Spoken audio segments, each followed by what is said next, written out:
There's an overwhelming amount of financial advice in the news and on social media.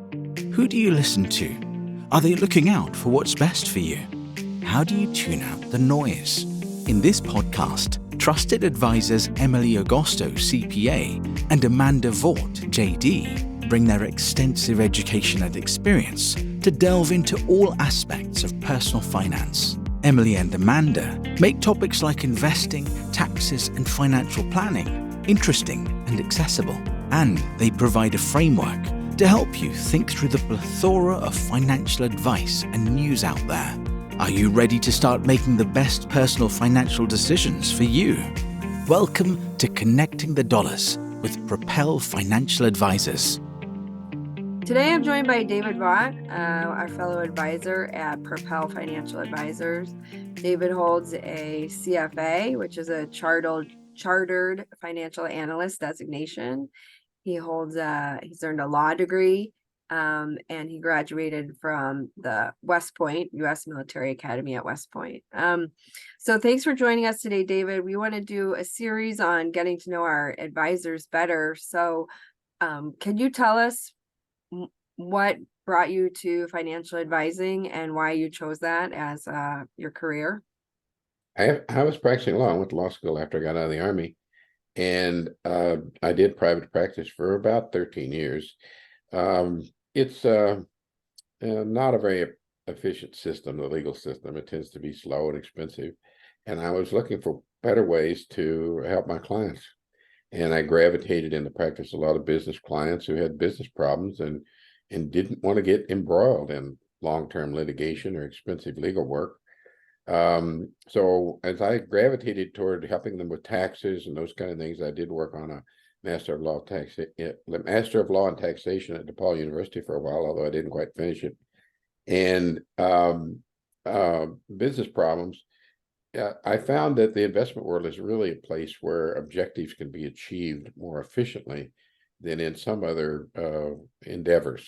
So I began to transition out of practicing law. I did the CFP program, financial planning program, and began to work with people on more investment matters. And now that you are a financial advisor, do you think that your legal background brings something different to your approach? All kinds of backgrounds bring something different. I transitioned through government into finance when Pat Quinn, who was just been elected treasurer, asked me to join him and work on the treasurer's, about then $5 billion, mostly short-term bond portfolio. We hired outside investment managers, the first that had been hired in the treasurer's office. That made me very familiar with what people do as investment advisors, because we were doing a procurement to find a good one, more than a good one, really. And that's where I did the work on the CFA program to get involved there. That's usually what people, the kind of designation they want to get to go to work for a mutual fund company or a trust company or, a large financial institution of some kind. I thought that those larger institutions led you into an individual practice, but found out it's also a good thing just to dive in with both feet. I like the Warren Buffett quote that the main qualification to do well in the investment world is just to be able to sit in a room by yourself and think. You have to think through things. You have to pay attention, right? And so much of this you learn by doing. Yeah, and I think sometimes having a law degree, you get certain knowledge of the law, which is beneficial, but you also have a lot of training in analytical thinking, which, I'm also an attorney. I feel like is something that we can really bring as financial advisors. That's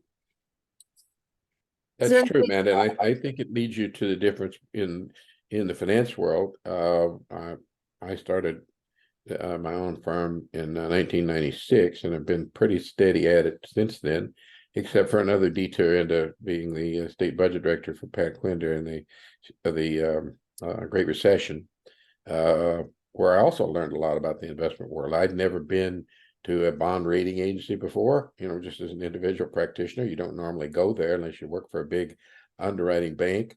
I got to go sell state bonds to them. That was part of my responsibility.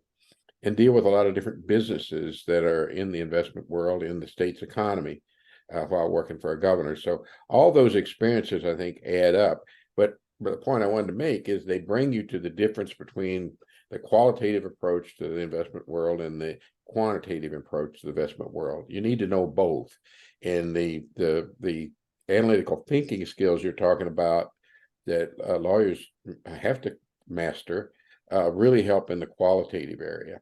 And then a good business background or a mathematical background of some kind helps in the quantitative side. And the balance between those two is really important as you work with clients. Mm-hmm.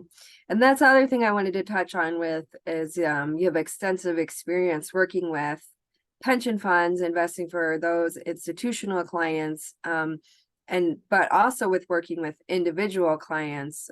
And I wanted to hear a little bit how your experience working with pensions informs your work with individual clients and families who, have different needs and goals than a pension fund. Well, the pension funds are very quantitative, especially when there's competition.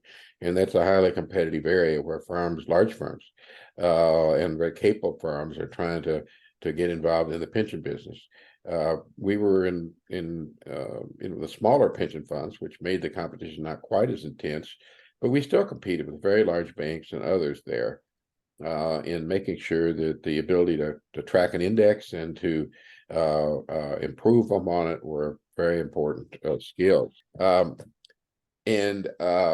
So I think that all adds up to something. I think the other thing it adds up to is the appreciation as you work in the investment world between risk and return. Those are the two variables that are kind of at war, kind of like greed and fear. The risk is in the fear mode, and the tendency to chase returns and try to outperform everything is in the greed area. They can both get you in trouble if you don't have them in a proper balance. But I think the more you deal with professionals in the investment business, you'll see that they start out looking first at the risk, not the return. A lot of clients want to talk about just return. But if you don't consider the risk you're taking to achieve that return, you're going to get burned. Right. That's a great point to make. And how about outside of work? I know if you've looked at our website, you can see we tend to have a lot of airplanes that was largely your doing. So we know you love flying. Anything else you want to add? I am detained from flying now because one of my fellow flying club members made a hard landing in a strong crosswind and managed to break apart in the nose wheel structure of the airplane that I usually fly. So it's being repaired now at great cost, and then I want to get back in that. I've been flying since I was 16. I learned it on a scholarship that a local businessman came up with because they thought after World War II they weren't training as many pilots in the military. We need more pilots. That was their view. Other pilots, of course, always think that. And it's a great fun, but it's also a way of looking at things differently. You don't have a map up there in the sky. You have to plot your own course and know how to get there and not get lost. And you have to be able to operate in 3 dimensions, which is different than we're used to operating in. So it expands your mind a lot. Yeah, and then another thing is you have a big background as a farmer. We haven't touched on that really either. But I feel like that adds some different perspective to what you bring to your work too. Well, I was raised an old farm boy, and of course, when you're raised on the farm, you get up and do whatever needs to be done, right? There's always something that needs to be done. There's always more work to be done on the farm, and some of it is very productive, and some of it is just, out there with a hole, with sweat dripping off your nose. But I think you learn things about it, and I think it also ties you into the international markets, because today in agriculture in our country, we export most of what we produce in the grain area, at least in Illinois, where we grow lots of corn and soybeans. And it teaches you naturally some things about the international markets and the importance of the strong dollar or the weak dollar to affect international trade and so forth. Okay, and how about we finish up with a music recommendation, because we know you're a big country music fan and you have been your whole life, most of your life. I was just talking with a friend of mine about Tammy Wynette. Of course, has not been with us for the last few decades. Her and George Jones were at the very top of country music for a long time. And we were talking about the song Stand By Your Man, and how some people in urban areas don't really understand the attitude that was expressed in Tammy Wynette's song "Stand By Your Man." But I think it ties to the culture of rural America. Tammy was from Mississippi, and she was tied to rural culture. She was also tied to the blues.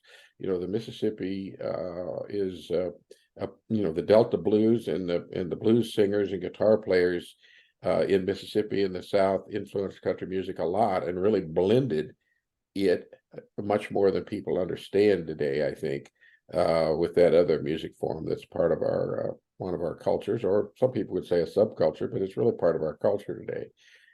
So I think that gives you another understanding into how this country is different. People are different. They come from different places, different backgrounds. And then it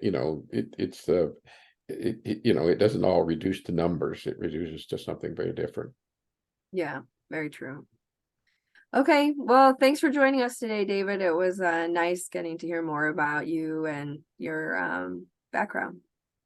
Thanks, Amanda. You did mention I was your father, so we should mention that while we're at it. Oh, yes, of course. It's great to work with you too. I know, right? Okay, bye. That will do it for this episode of Connecting the Dollars. Nothing discussed in this episode should be considered legal, financial, or tax advice. If you like what you heard, please subscribe for more at Apple Podcasts or wherever you get your content. When you do, please give us a rating and a review. To see the links we mentioned in our show, along with other great Propel Financial Advisors content, go to connectingthedollars.com. You can find our past episodes there and subscribe to our newsletter. And if you're still here because you have a general question, you can email us directly at info@connectingthedollars.com. Or if you're interested in working with us, click the Schedule a Consultation button on our website. Thank you for listening.